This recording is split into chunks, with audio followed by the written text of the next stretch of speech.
Friends, here we are with another best-selling author, with an advocate, with an expert who can help you become future ready. I have with me MeiMei Fox, and MeiMei is incredible because of the impact she's had, not just with one author, but with multiple authors over the years. MeiMei, tell us about your business.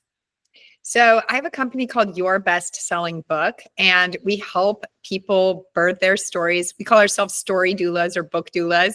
So it's basically like, come to us with your book idea and whatever level of help or engagement that you require or desire, from complete ghostwriting, VIP package, we ghostwrite it for you, to book coaching where we collaborate and work together, to an online course and community with 10 high achieving individuals like you to get your book done and out there in the world.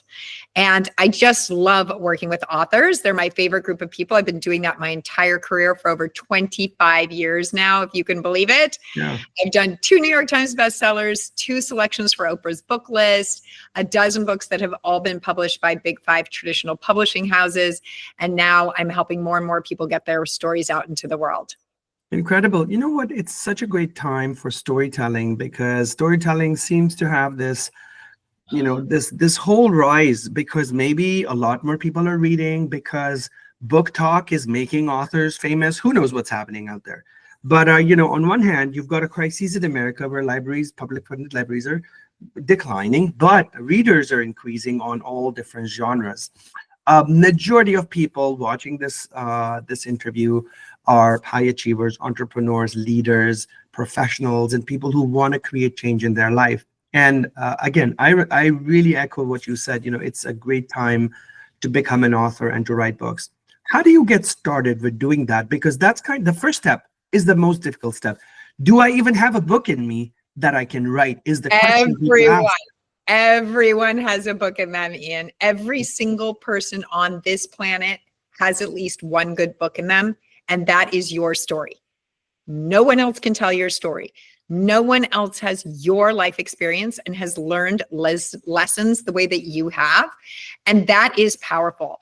And people will say to me all the time, but, do I have a book in me? Yes, it's your story. Number 2, why write a book? There's billions of books out there. We're inundated with content. And I say, if you could change 10 people's lives, if you could save one life, and if you could change 10 people's life, would that be worth it? And everyone will say yes. And the thing is, there are people out there in the world who need to hear your message from you at that moment, right? So are there 50 other books on your topic? Probably. If you really wanted to go dig around and go diving for it, yes, probably. Does that mean you shouldn't write it? No, absolutely not, because someone needs to hear it from you in that moment. And furthermore, when you write your book, there's 2 huge impacts that I want to talk about. One is the reason you do it, which is probably all the external reasons, right? Like you said, coaches, CEOs, entrepreneurs, that's exactly who our clientele is at Your Best Selling Book. Exactly. You want to build your platform. You want to be a thought leader. You need a book so that you can get speaking engagements, have a TED Talk, attract more clients, charge 3 times as much. Okay. That is the external reason. But there's another reason, and that's the inner work that you do as you're writing it. It is absolutely a profound inner journey to understanding yourself, tell your story, and inspire others. And so that's an equally strong motivator. How do you get started? Is once you get past that imposter syndrome, which you must do. You must get over the imposter syndrome of, who am I to write a book? Why should I write a book? And just embrace the fact that there are people who will resonate with your story. Number 2 is, I tell people, don't set yourself some big, hairy, audacious goal of writing a book in 3 months, or writing every day for an hour a day, or 5 hours every Friday. The more effective technique for most people is 5 minutes a day, every day. Yeah. And that's straight out of James Clear, Atomic Habits. I always give him credit for that, right? But that's based on Stanford research and all kinds of psych research, that if you can build a habit, you start to call yourself an author.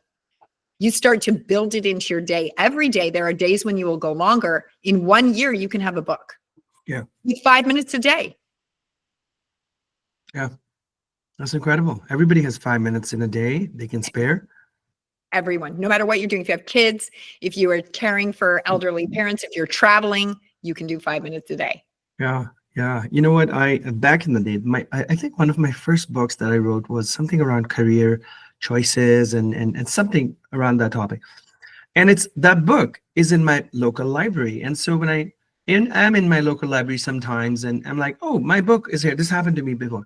I'm like, oh my God, it's such a tiny book. It's in my library.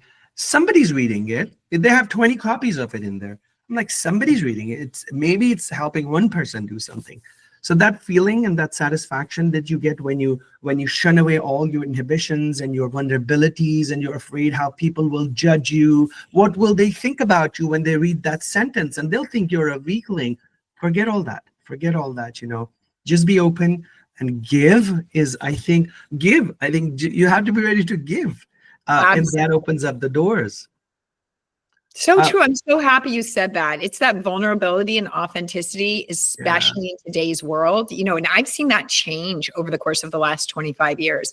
Like when I got started, it was, you have to be a big name. You have to be an expert author. You have to be, a professor at a top level university, et cetera. And then you're going to like dump all this expertise. Nobody wants that in today's world. Expertise. I can get expertise anywhere. I can go on YouTube and get expertise anywhere, right? What I want from a book is the vulnerability and authenticity. Yeah. I want your real voice, your story. And I often tell people your readers will forgive everything. Yeah. They talk about your mistakes.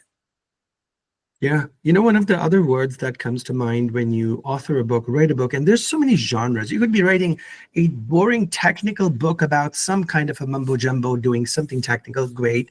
But then you could be writing a story, you could be writing advice, you could be writing strategy, so much out there. I think, and I forgot what I was going to say, but vulnerability is number one. Number two is legacy.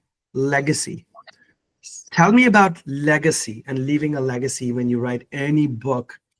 Oh my gosh. So we literally have a product called the Legacy Memoir, which is a 50-page book that we can get published, 20 printed copies with 10 black and white photos. And here's the thing. You've been on the internet. You've been on social media platforms. Twitter, I was on there for years building a following. I'm not on it anymore. It's now that it's X. Yeah. TikTok may be banned in the US in a couple of weeks. I mean, so my point is social media platforms come and go. If you think you're putting something out on the internet and that's enduring, no way. No way is that enduring. Your legacy of a book that you have 20 copies in your local library, that you can go to a book signing event in your local bookstore, that you can show up at a conference and set up a table and have a stack of books and a big poster, and you say, I'm doing signed copies. And not only that, but when you're selling them, you're connecting one-on-one with all the people who are coming to buy it and talk to you about it. Yeah. And think about your children and grandchildren. I mean, they're not going to have any legacy. They're not going to have any of that online remnants of you. Zero. I guarantee it. Yeah. But you hand them a book that could go to your grandchildren who don't even exist yet. Yeah, no, totally. And, I was reading this stat the other day that, you hardly remember your grandparents. You have the parents of your grandparents. Nobody thinks about them now. But hey, you've got an option now. You can write a book. It'll be written down in history for the rest of time, right? Let me turn the corner here. Creating a personal brand, creating leadership positioning, claiming what you know who you are, but you've never had the opportunity to do it. How powerful is a book in opening doors? Huge. I mean, it's like people say, oh, nobody reads anymore. Well, as you just pointed out, in fact, people are reading again. Also, audiobooks, huge. Make your audiobook of your book. People will listen to it. But no matter how many it sells, it doesn't have to be a New York Times bestseller. No matter how many books you sell, it is a ticket to all kinds of things. Stages. There are stages. There are speaking engagements that will not have you unless you have a published book.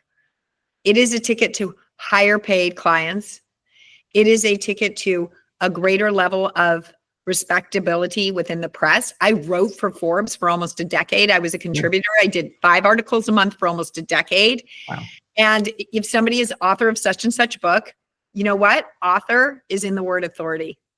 Yeah. It gives you more authority.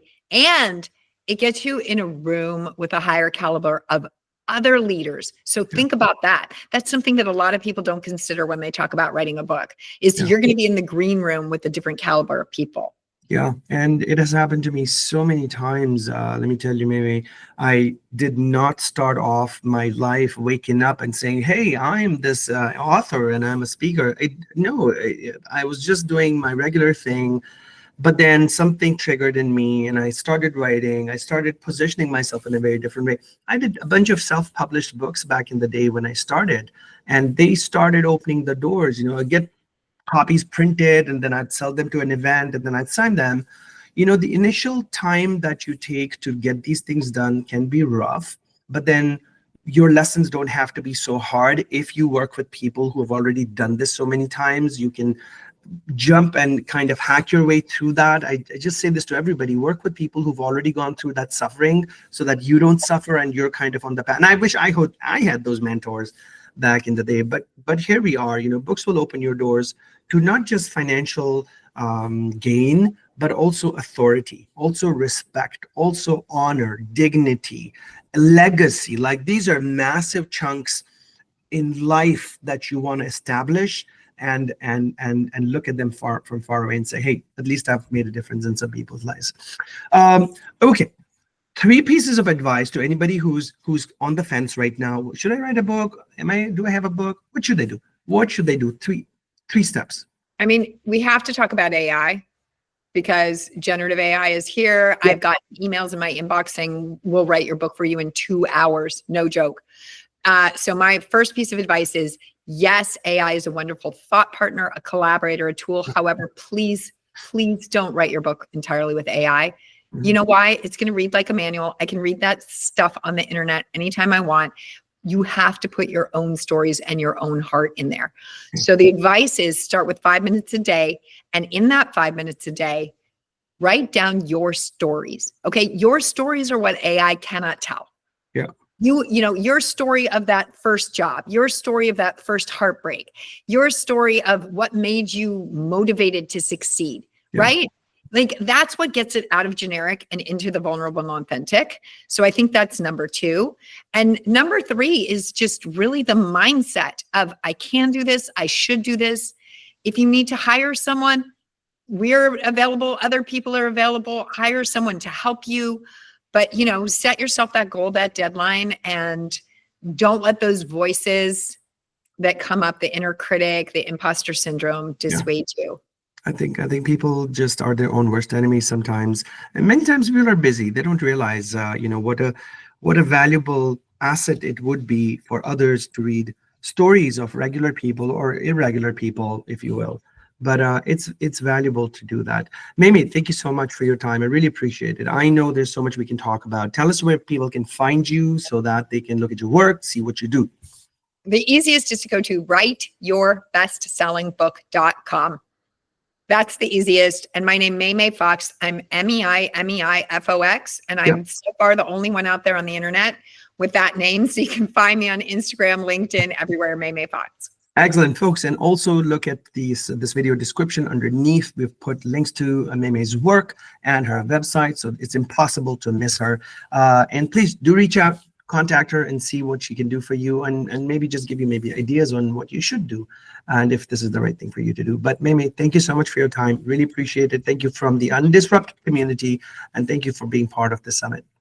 Thank you, Ian. Thank you. Cheers. Thank you.